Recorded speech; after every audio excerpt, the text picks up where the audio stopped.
We've had an absolutely fantastic Ostmine conference. Over 1,200 delegates. We've had a world-class lineup of speakers and exhibitors who were part of this event.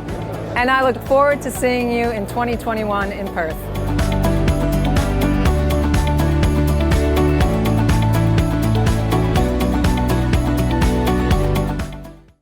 Welcome everyone, and thank you for joining me today.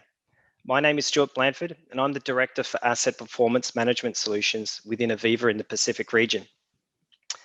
I have a background as an asset management consultant, and I've experienced the industry from multiple perspectives, including working for or on behalf of asset owners, operators, and even outsourced maintenance service providers. This provides me with a unique perspective and understanding of the competitive pressures and constraints that many organisations face. Here at Aveva, a key part of my role is to help our clients identify and continue to optimize the right asset performance strategies and tactics to maximize the return on their assets. Today, I'll be covering a somewhat long-winded title, dreamt up by the marketing department, I'm sure, the importance of data to unlock the power of AI, ML, analytics, and automation. However, there are a number of key truths in this headline that I'll cover today. But first, I briefly wanted to answer the question of who is Aveva? Aveva is relatively new in its current form, with a long-standing heritage going back many decades, combining the industrial software business from Schneider Electric with the heritage Aveva business in 2018. If you're not familiar with Aveva itself, many of you will be familiar with some of our product families, such as Scitech, Ampler, and Wonderware. We have a large global presence and have recently become the largest software company listed on the FTSE 100 exchange. Covering a little bit about what we do for a moment, and without sounding like a brochure, the formation of the modern Aveva was designed to create a complete capability to manage both the asset and operations life cycles. This covers three areas: engineering, operations, and performance, allowing us to digitally manage an asset from its initial conception through its engineering, design, and build phases to handover and commissioning, and ultimately its ongoing operation, control, and asset sustainment. My role is heavily focused on asset performance. However, today I'll focus on performance a bit more generally. In very exciting news for us, Aveva has recently announced an agreement to acquire the Osisoft business. This will combine the complementary product offerings of both businesses, bringing together a range of leading industrial software and data management capabilities. The two product suites are open and interoperable, and many customers of ours today leverage both solution sets, often in combination. Very pertinent to today's topic of conversation is the PI system, a very scalable and robust enterprise data historian platform. This will be a key enabler of a number of Aveva solutions, as it is in many cases today, enhancing our capabilities such as the digital twin, SCADA, other operations solutions, and asset performance. So with respect to the topic today, it's interesting to see the growing interest in advanced applications such as AI ML. They say that necessity is the mother of invention, and with the challenges presented by COVID, we're seeing companies further accelerate their digital transformation initiatives as a means to reduce operational costs and seek that competitive advantage amid market chaos. Typically within this industry, we have a wealth of information from ops, and we've made many investments along the way to generate and store this. Yet in many cases, we're only capturing a fraction of the value of this data, even when we started to dabble in some of these advanced applications that apply the data. This is endemic of the current challenges and operations that face our industry, turning millions of rows of data into actionable intelligence. We ultimately want AI, ML, and analytics to solve some of our biggest challenges and derive value for our businesses. So you likely don't need me to tell you that data is important to support the outcomes of digital transformation. Data is the foundation of every analytics and machine learning application. Data mining is called that for a reason. Data is the raw material that feeds into analytics and AI, and in turn enables data modeling to optimize processes, predict machine failures before they occur, and support improved decision making. Looking at this example data value chain, which I've contextualized for many of the example or current asset management activities that your organization will be doing today, it's clear that tagging operating assets with low quality or noisy data is likely to generate inferior or inaccurate results, decision making, and things that we move forward with there. This limits the value that can be extracted from that data. Therefore, it's important to ensure that we have a robust technology infrastructure to store, manage, and contextualize data, as a first step towards executing any of our digital transformation initiatives, such as those as machine learning. So where are we seeing advanced applications of the industry today using this data? And I'll provide 4 brief examples. With production optimization, we're seeing improvements and a focus on continuous improvement to efficiency, analyzing production downtime causes, such that we can prioritize and plan maintenance, work out where we need to modify assets or prioritize investments in new equipment, and changing or optimizing our operating procedures. Therefore, we need to understand our scheduled and unscheduled downtime events, pinpoint our underperforming equipment, and work towards stabilizing production at or near maximum sustainable rates. From a value chain optimization perspective, we want to unify our understanding and visualization of our supply chain, ensuring that there's no data silos.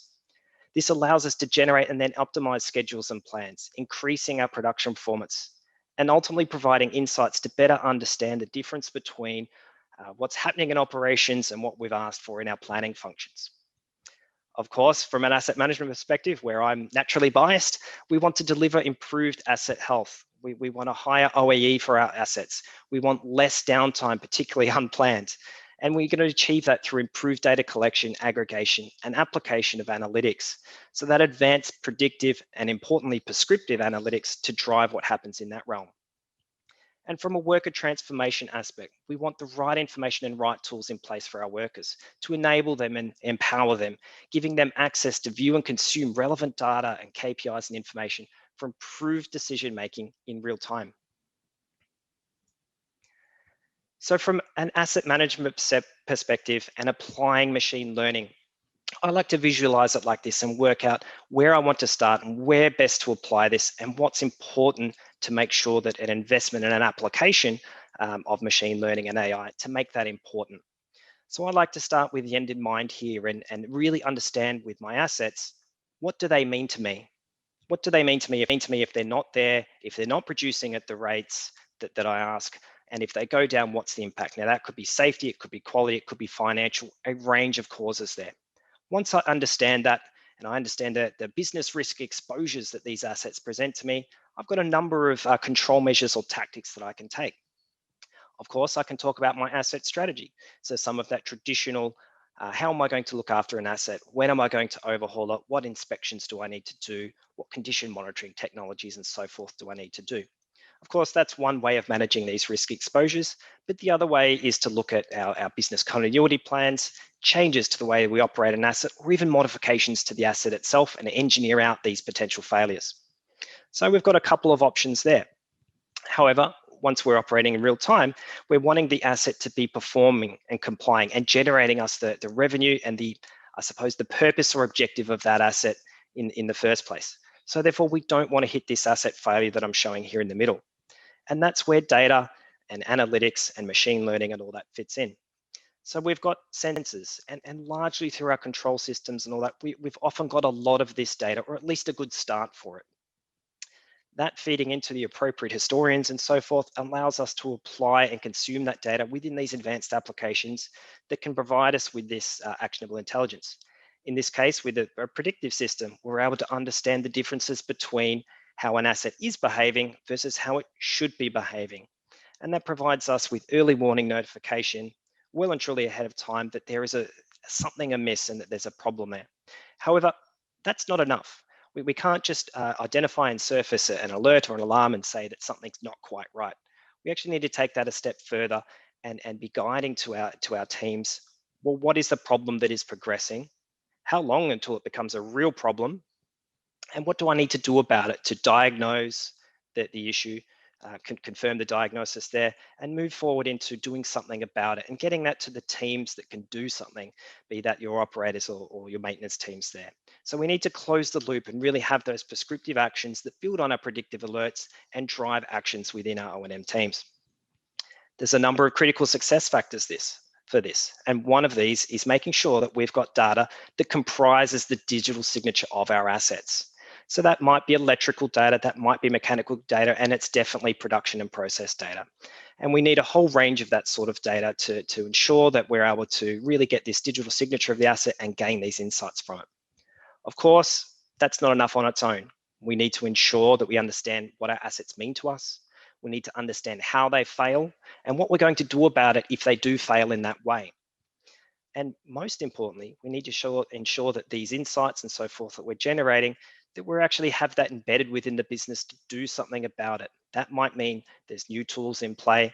That might mean there's system integrations. It might mean that there's training, changes to the way that we have our team set up, even dedicated roles to look at certain things. There is a change to our business as usual setup when we start bringing these sorts of tools and technologies into play. And to give a brief example of how a machine learning from an asset perspective solution would come into play, I'll talk about the traditional application of this data here. So we have a temperature value here that if I looked at it to the naked eye for most of this time frame that I'm presenting, it wouldn't appear to be a problem. We have our warning and alarm levels on both the low and the high side, and we can see up until February, everything had sort of sat in this temperature range that we were confident that was okay from a historical perspective. So while we've got these warning and alarm thresholds in our protection systems, in our control systems and so forth, they're not helping us all the time from an asset management perspective. They're more there to safeguard the people in the plant and the process. So it's not about giving us that early lead time to do something about it. And that's where we like to bring in the predictive analytics and machine learning. So taking this exact same example, I have a visual illustration here of taking the actual value, which is presented in red, and the predicted value from a machine learning system, which you can see over the first 3 or 4 months there is really tightly modeling and predicting what the value should be versus what it is. However, in the purple highlighted area here, you can see that the actual value started having these excursions above what the blue predicted value is. And that's our first indication that, hey, something is amiss. If I look at the individual temperature around 150 to 160 degrees, that's actually fine. Just on its own, it sounds like it's fine. It's nowhere near this temperature threshold that we've set at 200. And I might continue to operate and believe that everything is a-okay. As things have progressed, we've got into the next zone there, where we're starting to see even more visual indicators that the actual value is deviating here from the predicted. And that would continue through to ultimately that failure point. What we're wanting to do here is identify this in that December timeframe, be able to keep a watch on it, trigger some next steps, and then do something about it before we end up in that sort of situation. So while that's fine to show that there's something wrong and that there's a deviation there, it's important that we are following that through with that actionable information to do something about it. There's no point having an alarm on or an alert that someone acknowledges or potentially someone doesn't even look at at all. We need to make sure that there's something to close the loop and that we actually are doing something about this insight that's being surfaced to us. So in this example here, I'm presenting the what we call the overall model residual, which is taking the difference between an actual value and a predicted value. So effectively a dimensionless percentage of error. And the more that error grows, the more likely that there is something wrong, either in the model that you're using or in the actual asset itself in the field. And that's fine to understand that there's a problem and an issue here, but we need to understand what's causing it and ultimately what are we going to do about it. So we need to understand of all the data that's feeding into our models, what's contributing to this health deviation? What data sets coming in, which one is the most likely and really responsible for this? And tying that into the fault diagnostics. So understanding the failure modes of our assets and having these alerts and anomalies and so forth present and highlight which one of these failure modes is progressing so that we can get onto the prescriptive steps. Those prescriptive steps being the issues that we need to look for, to diagnose and confirm the problem, and ultimately what we want to do about it as a business. And we're trying to make sure that we're getting these things happening at the most economically opportune time. We don't want to wait until the asset is actually damaged, nor do we want to wait till we actually get to a failure point. And in another example that's a little bit more operations focused here, I'm wanting to look at where, from our data and our analytics, where are the optimization opportunities for the way that we're running our assets. So I'm really here needing to understand and have enough information to surface so that before I do it and take an operational decision on how I'm operating an asset or a plant, I don't want to pull the lever on a decision that might have an impact in the millions unless I'm sure that I'm doing that and it's going to have the right benefit and result. So we need to make decisions and understand the real state of play. To this day, we're seeing pyramids of spreadsheets that can't be trusted because they're not consistent, controlled, compliant, and the data sets within them are not complete. So this is an important application of data to ensure that we understand how our assets actually operating. In this example, this scenario, we've got a particular production unit that has its production rate here. We've got a few situations where it's running below its nameplate rate. We have a shutdown, and we've got an example here where it's ramping back up to normal. Now, I don't know, looking at that in isolation, whether that's okay, whether that was by design, or whether there was actually a problem, or perhaps an upstream or downstream impact that resulted in this. So I'm needing that information in that context. I'm needing to understand what contributed to the delay and ultimately what the operational context was at the time, so that I can go through and have KPIs and metrics that make sense and that I can make decisions, be it operationally now or changes for the future, that are actually accurate and make sense on what the real situation was at that time. And if we have that sort of data infrastructure set up, we can start getting into the analysis that I'm showing here. So this is showing a number of cleansed real-world data for a number of production areas. And what we can see is the lost throughput in the various color categories up the top. I want to be able to drill into these and understand the loss that's been represented. I want to understand the category and composition of these losses. What were the delay events? Were they operational? Were they to do with planning? Were they maintenance? Obviously a key area that I'm personally focused in, so that I can start making decisions about what I'm going to do about that, possibly prevent it in future, operate these assets in different ways. So that's a really important to have that delay capture and ensuring that we can complete and get the context behind any of these events that have happened, so that we've got that clear insight into targeting our areas of improvement. And finally, I'll take an example here of unifying the supply chain and being able to look at this holistically and zoom out for a moment and understanding that we're really a system of plants or interconnected operations. That means while some of them might be able to operate at a faster capacity than others, there's decisions to be made from an optimization perspective about how we're going to have these operate together. As we have upsets and issues throughout it, there's that opportunity then to go through and optimize the plans and schedules that we have, such that we've got the overall best net benefit for the business. In some cases, it sounds counterintuitive, but to operate certain aspects in the supply chain a little bit slower for the net benefit of the overall.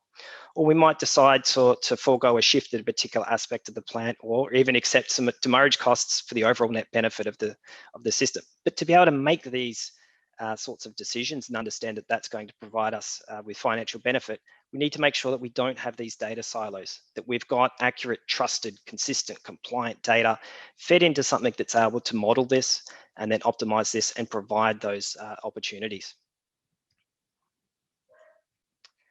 And so I just want to provide you with a brief recipe on how I personally, from an asset management perspective, like to tackle this, but this also applies into these other aspects of applying data. I like to start with step one, and that's really understand have the end in mind. We want to define the journey here a little bit. So we're not thinking about how much data we have, where it comes from, or even how we could use it.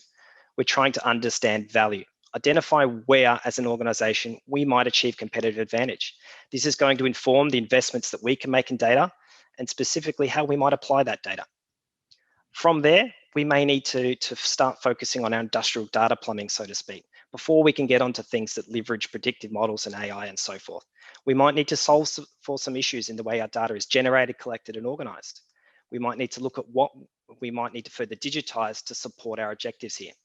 In fact, just this morning, I was discussing an improvement with one of our machine learning customers, where to save storage space in their historian, that historically applied a large deadbanding effect to their data, which removed the granularity and level of detail that we require in the data, and that really supports those sorts of applications. And now we've triggered an appropriate change for them to have more accurate, valid data to support what they're wanting.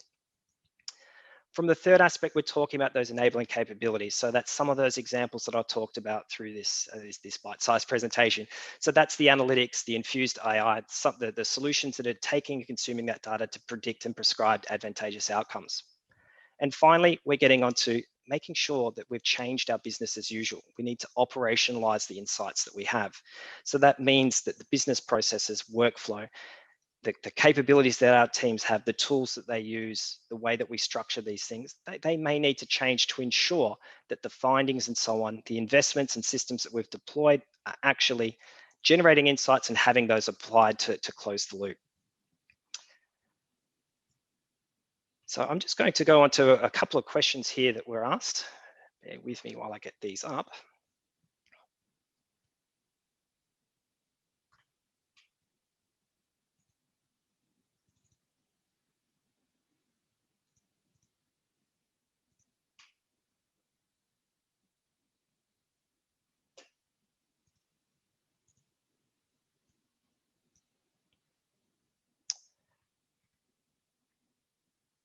Okay, so there was a comment here on using electrical data and mechanical data and structural failure. I don't know that there's time to jump into the sensors, but I'd just like to, before we run out, thank you all. And please don't hesitate to reach out to myself or anyone within Aveva to discuss some of those questions further, or where this may be of benefit for your business. Thank you.